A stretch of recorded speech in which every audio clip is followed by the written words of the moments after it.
ce que préparent les États-Unis d'Amérique, méthodiquement, c'est la guerre avec la Chine. Parce qu'ils ont dit qu'il n'y avait pas de solution de marché à la compétition avec les Chinois.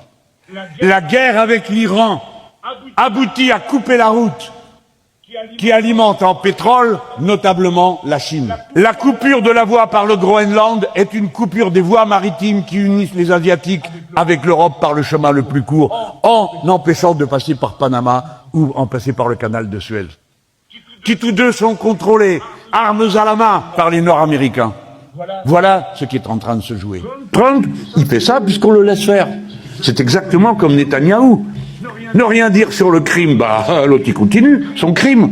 Vous savez, il y a une grande formule, hein. Celui qui est venu jusqu'ici, c'est pour aller plus loin. C'est pas la peine de rêver, de se dire il va s'arrêter. Non, il s'arrête pas tant que vous l'arrêtez pas.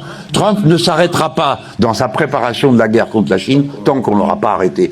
Monsieur Netanyahou n'arrêtera pas d'appliquer un plan géopolitique dans la région qui est très clair, très net, qui a été donné dès le début, tant qu'on ne l'aura pas arrêté. Le mot d'ordre central, c'est le cessez-le-feu. Cessez-le-feu immédiat. Il faut arrêter tout de suite la tuerie. On n'est pas dans un jeu vidéo. Il y a des milliers de gens qui sont en train de mourir, qui vivent sous les bombes, qui sont ensuite enfouis sous les immeubles qui ont été frappés. C'est une guerre vraie, réelle, avec des gens qui meurent. Et des gens à qui on ne doit pas demander un par un, avec qui ils sont d'accord ou pas d'accord. Premier temps, nous sommes contre la guerre. Est-ce que tout le monde comprend? On explique aux uns et aux autres pourquoi on est contre la guerre. Pourquoi on respectera le droit international, même si tel ou tel gouvernement ne nous plaît pas. Et on voit ensuite, le dispositif se déploie, voyons comment. Quand le dispositif entre en action, on juge sur des actes, pas sur des procès d'intention. Si on fait des procès d'intention, on va donner l'impression d'un peuple divisé, ce qui favorise les manœuvres contre nous, et aide l'ennemi à vouloir frapper ici ou là. Voilà comment nous allons avancer sur la ligne, parce que nous avons les objectifs que nous proposons aux Français, dont l'objectif central est « à bas la guerre ».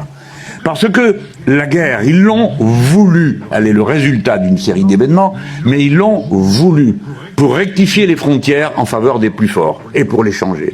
Ils l'ont voulu parce que c'est comme ça qu'ils relancent une économie capitaliste qui est à bout de souffle et qui n'arrive plus à tourner. La guerre n'est pas une conséquence imprévue, ils la voulaient.